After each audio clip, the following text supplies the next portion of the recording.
Hola, ¿qué tal? Soy Sandra Mejías y esto es Tenemos que hablar de música, el podcast sobre la actualidad de la industria musical española que estabas esperando.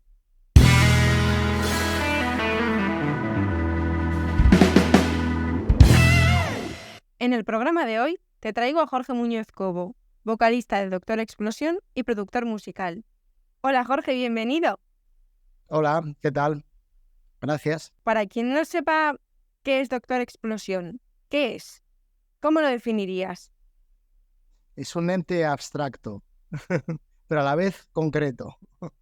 No, a ver, Doctor Explosión es una banda de garaje, básicamente, de garaje con influencias de los años 60, pero también con una fuerte influencia, yo creo que del pop español de los años 80, que yo fue lo que un poco viví en mi adolescencia, en mis años teenager.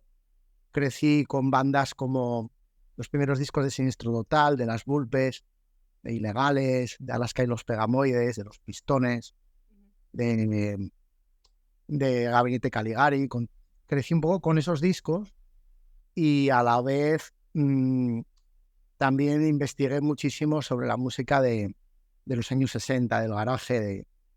Bueno, me fui haciendo una colección de vinilos a lo largo de toda mi vida y supongo que esa pasión confluyó en lo que es Doctor Explosión, ¿no? En mi pasión por el garaje, el punk, el rock and roll de los años 60 y mayormente en británico, aunque también un poco de río y español, pero también un poco con la perspectiva de las letras de esas bandas de los años 80, que eran pues unas letras y unos textos mucho más interesantes, ¿no?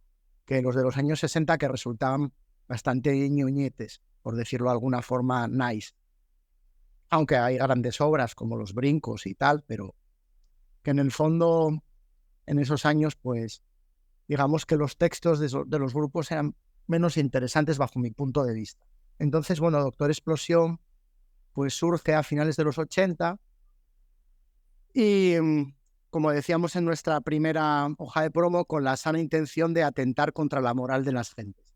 Supongo que algo de cierto había en aquella afirmación, porque nuestros directos eran muy gamberros y a lo mejor nos despelotábamos o hacíamos cualquier barbaridad, ¿no?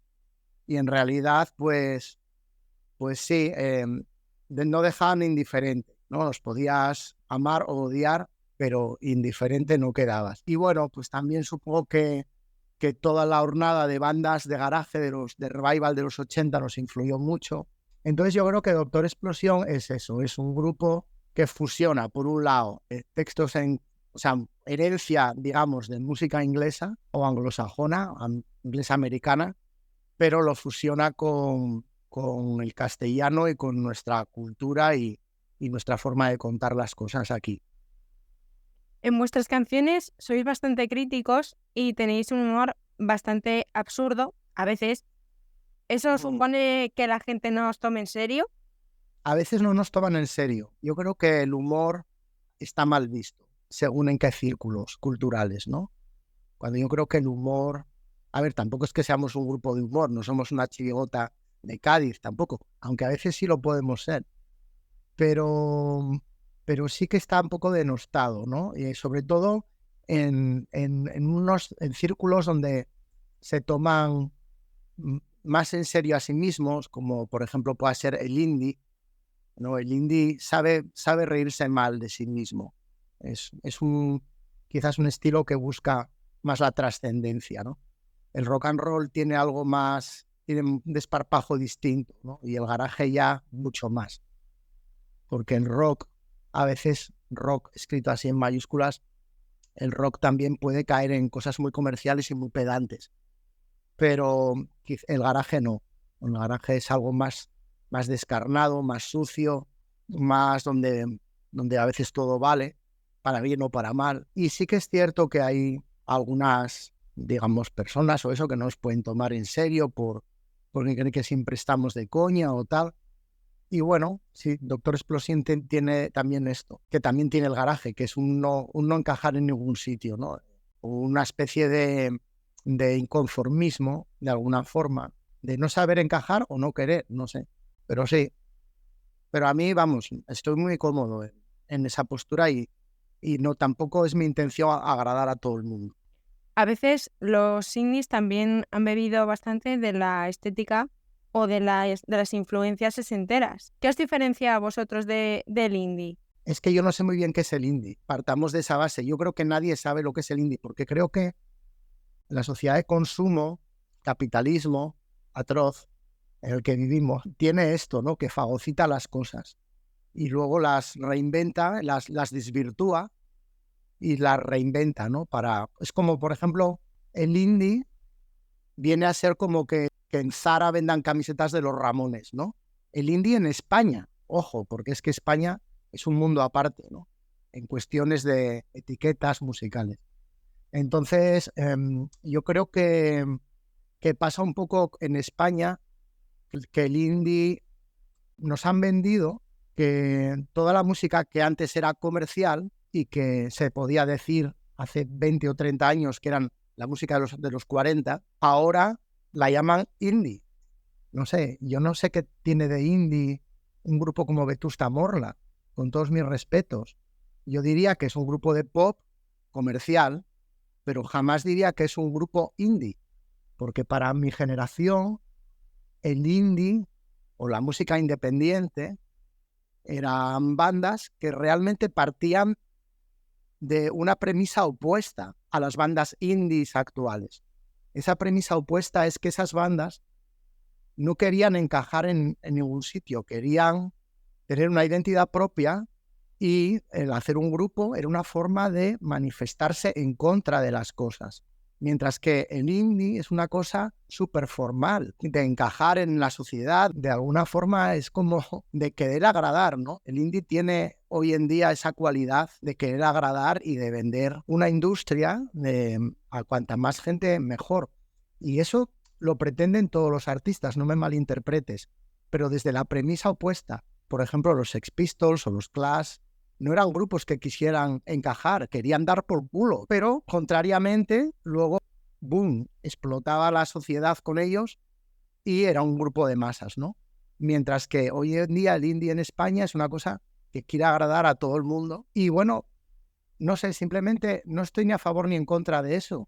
Es que me llama muchísimo la atención, simplemente, cómo se han cambiado las cosas, ¿no?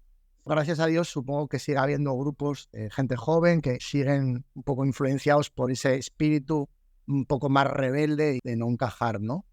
Porque yo creo que cuando tienes 20 años y coges unas guitarras y te juntas con tus amigos a hacer canciones, lo que quieres es dar tu punto de vista de las cosas y ser un poco rebelde contra todo, no ser una persona que quiera encajar y vender millones de discos, o los quieres vender pero desde tu punto de vista diferente. Y bueno, pues en este sentido, y volviendo a tu pregunta, porque es que me voy un poco por los cerros, la verdad. Por ejemplo, grupos indies de ahora que me gusten y que tengan que ver con los años 60. Lori Meyers, por ejemplo, te podría decir, tiene algunas canciones que me parecen muy buenas y todos mis respetos.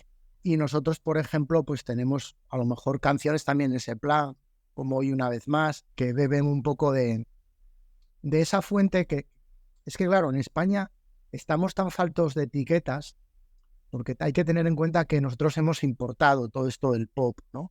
Nuestra cultura es la jota, la tonada asturiana, el flamenco. Nosotros no tenemos de cultura el blues y la música americana, ¿no? Y el country. Entonces, por tanto, el rock and roll para nosotros y la fuente y el rock de donde bebe el indie, pues es una cosa que importamos. Y entonces, en ese sentido, nuestras referencias culturales son cortas. Entonces, siempre tenemos que ir a los brincos, a acudir a ese tipo de referencias porque no tenemos otras. Parece ser, ¿no? Y entonces, pues claro, dices, Lori Meyers, pues sí, tiene una conexión con los brincos y nosotros también, pero también por ese sentido de que no tenemos tampoco más referencias, ¿no? Que más atrás. Mientras que a lo mejor en un grupo que se formase en Texas o en cualquier estado de los Estados Unidos, hay otra cultura donde hay una serie de matices mucho más amplios para tratar todas estas influencias, ¿no? Mientras que aquí estamos un poco más limitadillos. Pero bueno, se trata de ir sumando canciones a ese acervo cultural. Hablando ahora de tu faceta de productor, ¿Es fácil producirse sus propias canciones? Bueno, a ver, sí y no. Es fácil porque te entiendes muy bien contigo mismo, pero siempre tienes que tener alrededor amigos a los que dar la brasa con las mezclas y esto para que te den puntos de vista, porque si no puedes caer un poco en no tener input o feedback de otras personas y al final pues acaban haciendo algo un poco copiándote a ti mismo o caer en la misma canción de siempre. En este sentido, esta tarde he llamado hace una hora a mi amigo Esteban Hirschfeld, que en los años 60 tocaba en un grupo que se llamaba Los Mockers, pero que luego hizo un grupo con Manolo García y luego estuvo en Gabinete Caligari muchos años y es un gran productor. Y como he trabajado con él en muchos discos, concretamente en el último que grabó hace 11 años Jaime Urrutia, por ejemplo, y en este último disco sí que me ha ayudado bastante y le he dado la paliza con las mezclas. Le he llamado y le he dicho que si producimos el próximo a medias y así ya no tengo que andar molestándole. Yo creo que es interesante siempre tener una visión distinta, ¿no? Porque es más divertido y bueno, yo pienso que en la figura del productor está por algo. Y aunque yo sea capaz de producirme un disco a mí mismo, me es más divertido tener una figura de un productor también porque así yo me doy caña, ¿sabes? Y digo, vale, tengo que hacer canciones porque tengo una persona ahí esperando que las haga. Si soy solo yo, pues como que la motivación es distinta. La primera persona a la que entrevisté para este podcast era una abogada de legalidad musical. Produciendo tus propias canciones, ¿es complicado que te estafen? Porque ella defendía que su trabajo existía para que no timasen a la gente en la industria musical. Yo creo que la industria musical ha vivido mucho del timo desde que se inició, ¿no? Por el desconocimiento legal de los artistas. Por ejemplo, se me viene a la mente la Creedence, por ejemplo. Pues la Creedence estuvieron muchísimos años sin poder tocar como Creedence por un contrato leonino que les habían hecho y